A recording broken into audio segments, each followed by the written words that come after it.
موضوع ہے ایمان دیکھے کہ بن دیکھے۔ اس ایک نقطے کو یہاں سمیٹنے کی کوشش کریں گے۔ سرنامہ کلام میں قرآن مجید کی طویل ترین صورت سورہ البقرہ کی ابتدائی آیات کی کچھ گوشے ہائی لائٹ کرنے ہیں۔ ارشاد باری تعالیٰ ہے الف لام میم۔ یہ قرآن مجید کی حروف مقطعات ان میں سے ہیں۔ اہل علم کے مطابق قرآن میں 3 طرح کی آیات ہیں۔ میں ایک زاویہ بتا رہا ہوں تقسیم کا۔ ایک مقطعات ہیں، ایک متشابہات ہیں اور ایک محکمات۔ اس کا فارمولہ پہلے ذہن نشین کر لیں۔ محکمات وہ آیات ہیں جن کی ٹرانسلیشن بھی ہے، ایکسپلینیشن بھی ہے، ترجمہ بھی ہے، تشریح بھی۔ متشابہات وہ ہیں کہ جن کا ترجمہ تو ہے مگر اس کی تشریح نہیں۔ اور مقطعات وہ آیات ہیں کہ نہ جس کا ترجمہ ہے نہ جس کی تشریح۔ اب قرآن مجید کا دروازہ کھل رہا ہے۔ ادھر سورۃ فاتحہ ہے، ادھر قرآن کی سب سے طویل ترین سورت البقرہ، اس کا آغاز ہوا چاہتا ہے۔ اور آغاز ہو رہا ہے کس چیز سے؟ ایک ایسی آیت سے جس کا نہ ترجمہ ہے نہ تشریح۔ اللہ، اب میرا رب گفتگو فرما رہا ہے، جملہ آ رہا ہے، آیت آ رہی ہے، لیکن مخلوق، عام مخلوق کے لیے اس میں سے نہ سمجھ کی کوئی بات نہ سمجھانے کی کوئی بات، مگر ساری بات ہے تو ماننے کی۔ سبحان اللہ، بس ماننا ہی تو ایمان ہے، یا اللہ کو ماننا یا پھر اس کے محبوب کو ماننا۔ اب ذرا دیکھیں کہ شروع ہو رہا ہے کس بات سے کہ وہ بات جو چھپی ہوئی ہے ظاہر نہیں ہے۔ منوایا کیا جا رہا ہے؟ شروع کہاں سے کیا جا رہا ہے؟ جو چیز چھپی ہے اور کوئی خاص چیز ہے مگر ہے کہاں؟ پردوں میں ہے۔ کوئی خاص چیز ہے کہاں؟ غیب کے دریچوں میں ہے۔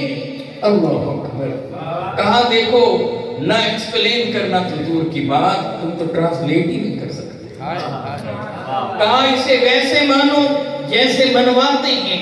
اس لیے جتنے بڑے سے بڑا عالم، عربی کو جاننے والا، مگر یہاں آ کر جو اوپر لفظ ہوں گے وہی نیچے اتار دے گا، جو اوپر حرف ہوں گے انہی کو اتار دے گا، اپنی بے بسی کا اعتراف کرے گا۔ اے مالک و مولا، اس میں جو کچھ بھی ہے میرا بس اس پر ایمان۔ اللہ، انداز دیکھیں میرے رب کا۔ یہ وہ قرآن ہے کہ جس کی پہلی آیت اقرا، جو پڑھنے سے متعلق بات کرتی ہے، جو علم سے متعلق بات کرتی ہے۔ اور یہ وہ قرآن ہے جو بار بار کہتا ہے تدبر نہیں کرتے، لعلکم تتدبرون، تمہارے پاس فہم نہیں، افلا تعقلون، کہا کہ تم گہرائی میں، ان آیات کی گہرائی میں اترتے نہیں۔ لآیات لأولی الالباب، اللہ اکبر کبیرہ، ڈیپتھ میں جا کر آیات کے بارے میں کیا کہہ رہا ہے؟ اللہ اکبر کبیرہ۔ اور یہی قرآن جو بار بار متوجہ کرتا ہے کہ اس قرآن پر یوں نہ گر پڑو، سوچو سمجھو، اپنے بارے میں بھی جو کہتا ہے۔ اور جب سوچنے کی باری آئی، قرآن کی سب سے بڑی سورت کا آغاز کروایا تو کرایا کیسے؟ کہا الف لام میم۔ جتنا اتر سکتے ہو کہا اتر کر دیکھ لو ان آیات میں، ارے تمہاری سوچیں پیچھے ہیں، تمہارا فہم پیچھے ہے، تمہاری عقل پیچھے ہے، تمہارا شعور پیچھے ہے، تمہارا ادراک پیچھے ہے، ارے تمہارا تدبر پیچھے ہے، ارے تمہاری ساری صلاحیتیں پیچھے ہیں۔ اس لیے کہ یہاں کلام رب کا ہے، اتر اس کے محبوب پر رہا ہے۔ کہا کہ پہلے میرے محبوب کو مانو، میرے محبوب کو مان کر مجھے مانو، تب سمجھ آ جائے کلام رب۔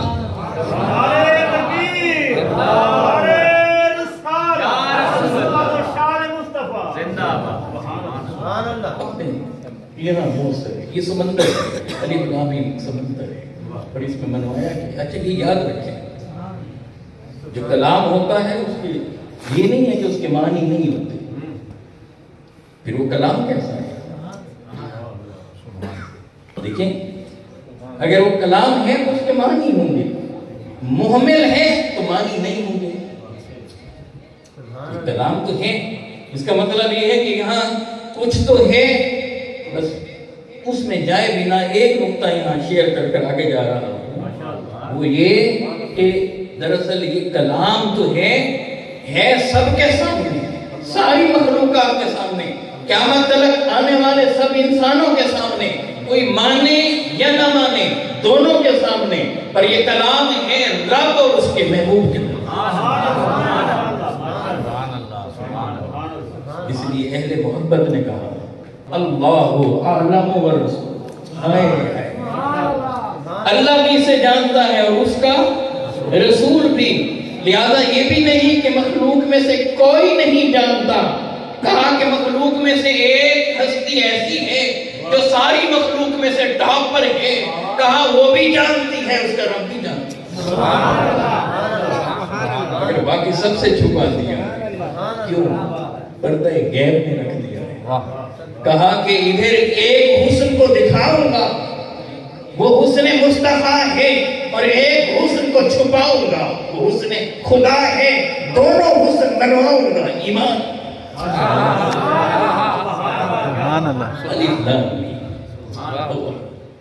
بس یہاں ٹک گئے تو وقت سارا۔ ذالک الکتاب لا ریب فیہ، یہ پہلی آیت بھی کیا ہے؟ بن دیکھے اور دیکھے دونوں ایمان سے تعلق رکھتی ہے۔ دوسری طرف یہ آگے سمجھاؤں گا، دیکھنا کیا، چھپانا کیا ہے، بن دیکھے کیا ہے، دیکھے کیا ہے۔ ذالک الکتاب لا ریب، یہ وہ کتاب ہے جس میں کوئی شک اور شبہ نہیں، یہ وہ کتاب ہے جس میں کوئی شک اور شبہ نہیں۔ کہاں بات رکھی ہے؟ جہاں کتاب کا دروازہ کھول رہا ہے، قرآن کھل رہا ہے ابھی، یہ ادھر پہلا صفحہ ہے، یہ دوسرا صفحہ ہے، اور وہاں سامنے لکھ دیا ذالک الکتاب لا ریب فیہ۔ نہ پہلا پارہ پڑھا، نہ دوسرا پڑھا، نہ تیسرا پارہ پڑھا، نہ چوتھا پڑھا، نہ پانچواں، نہ 29واں، نہ 30واں، ابھی سارا قرآن آگے موجود ہے، ابھی دوسرے صفحے پہ ہے، اگلا قرآن پڑھا نہیں، مگر پہلے بنوایا جا رہا ہے۔ کیا کہا کہ اس کتاب میں کوئی شک نہیں، کیا بات، اس کتاب میں کوئی شک نہیں۔ باری تعالیٰ پڑھنے تو دے، پہلے بتا رہے ہیں، پڑھنے تو دے، کہ پڑھیں گے تو پتہ چلے گا نا اس میں کوئی شک ہے یا نہیں، غلطی ہے یا نہیں۔ ابھی تو دوسرا صفحہ ہے، سبحان اللہ، منوا کیا رہا ہے؟ کہا بن دیکھے مانو گا، کہا قرآن کو بعد میں ماننا، میرے کلام کو بعد میں ماننا، پہلے دیکھو تو صحیح جس پر اتر رہا ہے اسے مانو، پھر جو اتار رہا ہے اسے مانو۔ جب یہ دونوں مان لو گے تو پھر باقی بچا کیا؟ کہا بچا تو کچھ نہیں، بس وہ جو بولتا ہے اور جو یہ بولتا ہے، ارے وہی تو ہے جس میں کوئی شک نہیں۔ باقی کائنات کی ہر بات میں شک ہو سکتا ہے، خدا و مصطفیٰ کی بات میں کوئی شک نہیں۔ ذالک الکتاب، دنیا کی کوئی کتاب پڑھنی، کوئی کتاب پڑھنی، جب تک اسے پوری طرح سے پڑھ نہ لیں تو اس کے بارے میں کوئی فیصلہ نہیں کر سکتے، کوئی ڈیسیژن نہیں لے سکتے، کسی کو بتا نہیں سکتے جس میں ہے یا نہیں ہے تو پھر کیا ہے، اور ہے تو پھر کتنا ہے، پھر ہے تو پھر کیسا ہے۔ ارے یہ ساری باتیں تو اسے اسٹڈی کرنے کے بعد بتائیں گے نا، ابھی تو کتاب کھلی ہے، ابھی تو کتاب کھلی ہے، دوسرا صفحہ ہے، وہاں سے پہلے منوایا جا رہا ہے۔ کہا کہ پہلے یہ تو مان لو، کتاب بعد میں اسٹڈی کرنا، پہلے مانو پھر اسٹڈی کرنا، جو مانا ہوگا اس سے بھی بڑھ کر کہ کائنات کا سارا علم سیمنٹ کر اسی میں ہے، اور جب یہ کھلے گی کتاب تو ساری کائنات میں اس کا نور اور اس کا علم بکھر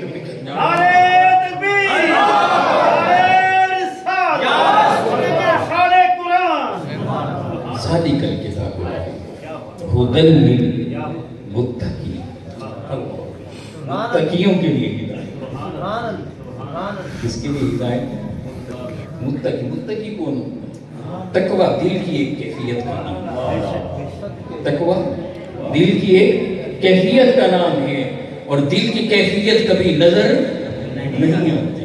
اللہ لنک دیکھیے، سبحان اللہ۔ میرے آقا علیہ السلام سے پوچھا گیا کہ تقوی کہاں ہے؟ میرے آقا نے فرمایا ہا ہونا دل کی طرف اشارہ کر کے کہا کہ وہ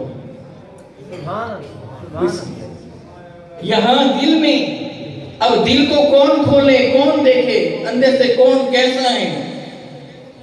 کہا کہ جس کا دل رب کے لیے لرز رہا ہے، اس کے محبوب کے لیے تڑپ رہا ہے، وہی تو متقی ہے، اور جو متقی ہے وہی تو ہدایت پر ہے، اور اس دل کو کوئی کھول کر دیکھ نہیں سکتا۔ کہا جیسے تقوی نہیں نظر آتا، ایسے یہاں بھی بن دیکھے سب کچھ، یہی ہدایت ہدل للمتقین الذین یؤمنون بالغیب۔ اب ذرا دیکھیں کن لوگوں کا ذکر آ رہا ہے؟ وہ لوگ جو بن دیکھے مان جاتے ہیں، الذین یؤمنون جو بن دیکھے ایمان لاتے ہیں۔ اب ایمان بھی ہے اور آگے بالغیب بھی ہے، ایمان بھی ہے بالغیب بھی ہے۔